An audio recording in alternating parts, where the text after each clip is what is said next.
சற்று முன் கிடைக்கப்பெற்ற மிக முக்கியமான செய்தி ஒன்று வெளியாகி உள்ளது. அதிமுகவின் பொதுச் செயலாளர் பதவியை சசிகலாவிடம் விட்டுக் கொடுங்கள், அப்பொழுதுதான் அதிமுக அரியணை ஏற முடியும் என்று மூத்த நிர்வாகிகளிடம் கிளை செயலாளர்கள், மாவட்ட நிர்வாகிகள் பெருமளவில் அதிமுகவின் மூத்த நிர்வாகிகளிடம் கூறியிருப்பது பரபரப்பை ஏற்படுத்தியுள்ளது. எடப்பாடி பொதுச் செயலாளர் பதவியை சசிகலாவிற்கு விட்டுக் கொடுப்பாரா, என்ன நடக்கப் போகிறது அதிமுகவில் என்பதை தான் இந்த வீடியோவில் முழுமையாக தெளிவாக நாம் பார்க்க போகிறோம்.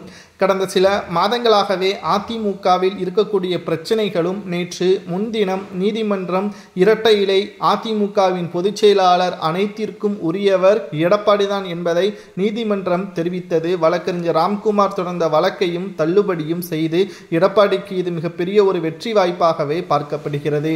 ஆனால் இது அதிமுகவின் தொண்டர்களுக்கு சந்தோஷமா என்று கேட்டால் நிச்சயமாக கிடையாது.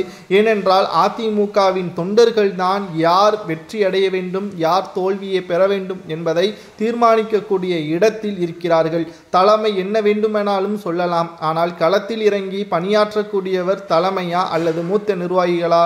தொண்டர்கள் மட்டும்தான் களத்தில் இறங்கி வேலை செய்ய வேண்டும். அப்படி வேலை செய்தால்தான் வெற்றி வாய்ப்பையும் உறுதிப்படுத்த முடியும்.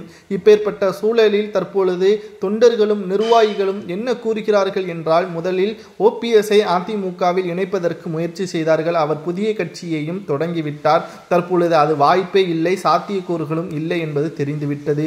இப்பொழுது சசிகலா அவர்களுக்காவது வாய்ப்புகளை கொடுங்கள், உங்களை முதல்வராகவும் அழகு பார்த்தவர் சசிகலா அவர்கள் தான், அவருக்கே மிகப்பெரிய ஒரு தவறை இழைத்து விட்டீர்கள் என்று எடப்பாடியிடம் நேரடியாக கூறாமல் மூத்த நிர்வாகிகளிடம் பேச்சுவார்த்தையும் தொண்டர்களும் மாவட்ட நிர்வாகிகளும் பேச்சுவார்த்தை நடத்தி வருகிறார்கள்.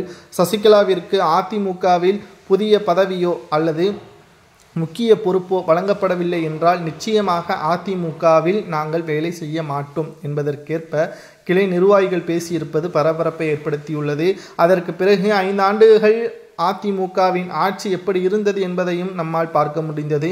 2026 சட்டசபை தேர்தல் நடைபெறுவதற்கு இன்னும் 7 மாதங்கள் மட்டும்தான் இருக்கிறது. இந்த 7 மாதத்தில் நாங்கள் வேலை செய்ய வேண்டுமா வேண்டாமா என்பதை எடப்பாடி எடுக்கக்கூடிய முடிவுதான் இருக்கிறது. அவரது ஈகோ தான் அங்கு வெற்றியடைந்தால் சட்டசபை தேர்தல் முடிந்த பிறகு எடப்பாடி பழனிசாமியை கட்சி நிர்வாகமே விலக்கி சசிகலாவை பொதுச் செயலாளராக பதவி பிரமாணம் ஏற்கக்கூடிய வகையில்